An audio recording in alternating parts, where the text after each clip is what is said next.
magandang umaga sa inyong lahat. Ako po si Fumiya. Welcome back and Rabies with Fumiya. I'm sorry today.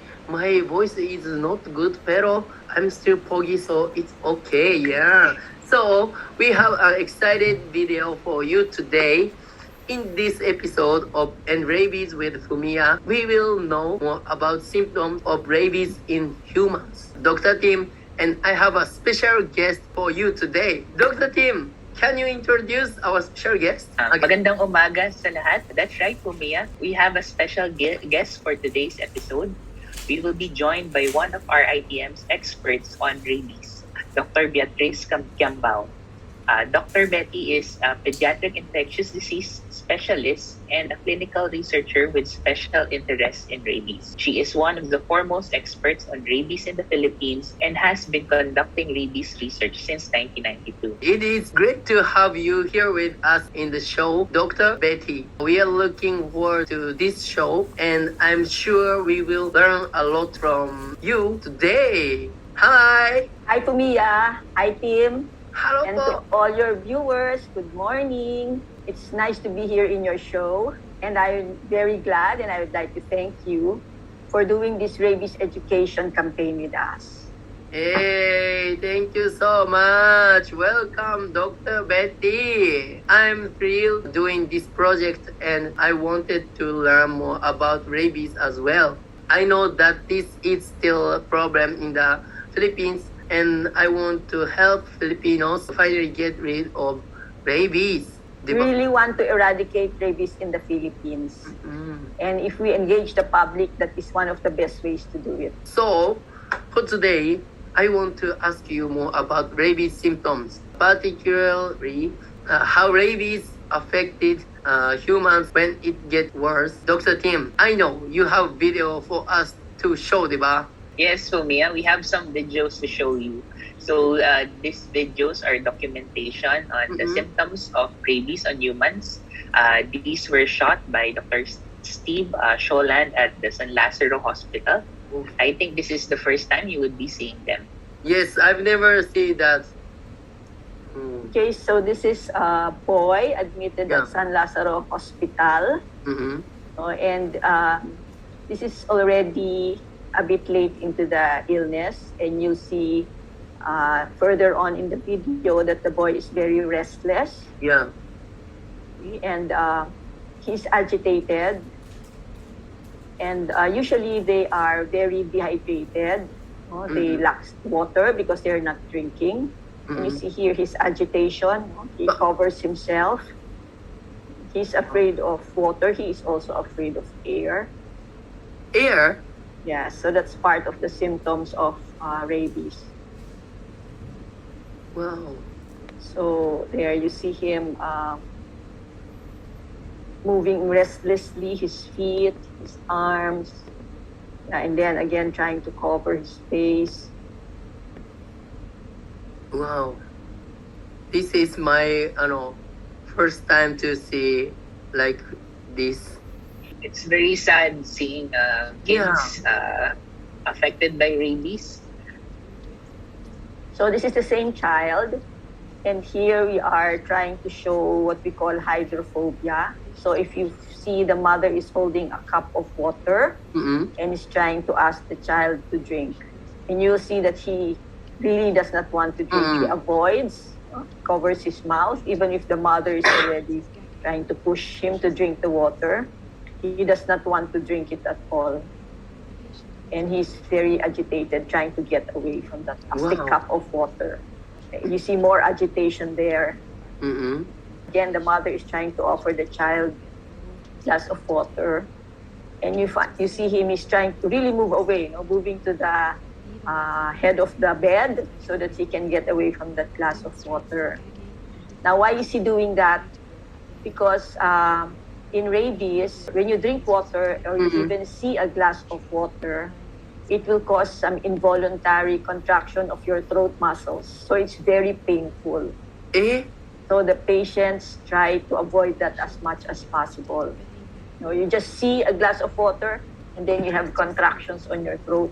Very painful. Just see? Yes, just see. Wow. Just see. And it's also the same if you are exposed to air.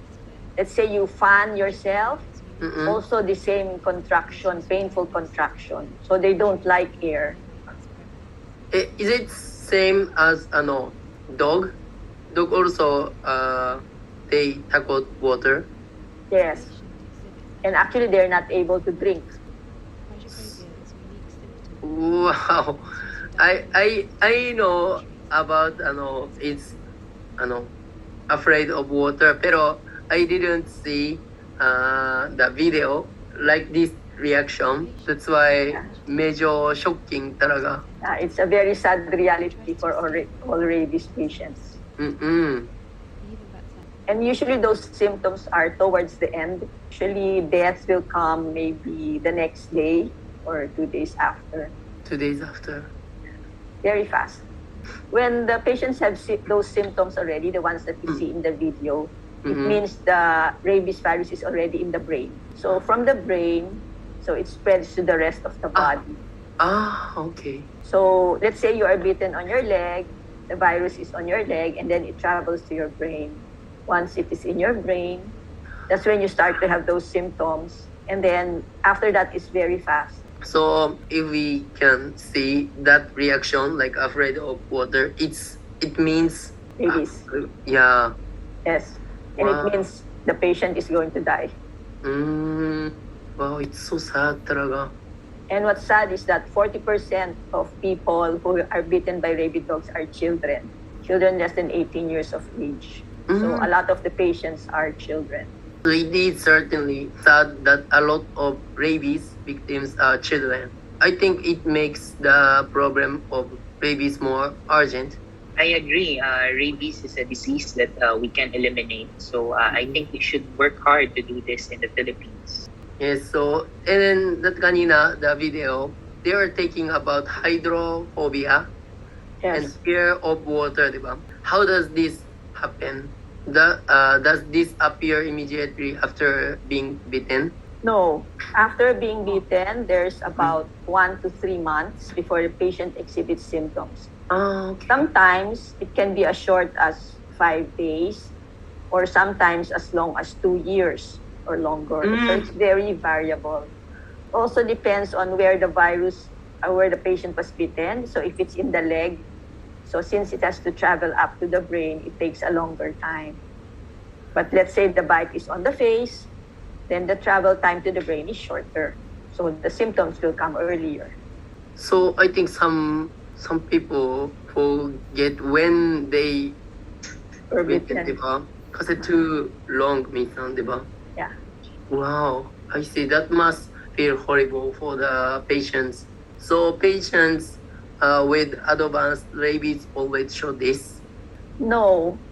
There's another kind of, another type of rabies called paralytic or dumb rabies. That kind of rabies, there is no hydrophobia, there is no aerophobia. The patient is just paralyzed. So, yeah, there's 2 ways. No? It must be scary for healthcare workers encountering this disease.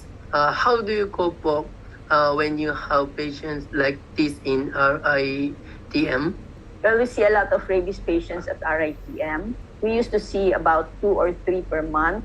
But now, in the past few months, we've been seeing as much as 4 to 5 per month. So there's an increasing number of patients being admitted here for rabies. It is actually very sad to see them die right in front of you because you know that you cannot do anything. But we try not to think of that. We just provide them the best care that we can give them. We call it comfort care because there's really no medicine that will cure them. So we show respect for their privacy, for their dignity, and for their cultural needs because sometimes they have different cultures. And of course, we talk to the relatives to tell them what to expect, and we pray for them because that's about all we can do. This is amazing, the strength at lakas ng loob mga healthcare workers. It is great being able to work with you, Dr. Betty, Dr. Tim, and Dr. Nobu. And all these discussions are making me admire healthcare workers more. So to our viewers, please take care of yourself and take care of your dogs. And together we can eliminate rabies. This is very true, Fumiya. I think everyone here in the Philippines is looking forward to a rabies-free Philippines. And to our viewers, please remember to go to your nearest animal bite treatment center in case you are bitten by a dog or a cat. Thank you so much. Maraming salamat for today. I'm so good experience to see the video. Maraming salamat, Dr. Betty and Dr. Tim. And Rabies with Fumiya. I hope that this video will be shared with as many people as possible and that rabies will be eliminated from the Philippines. So please share this video with your friends.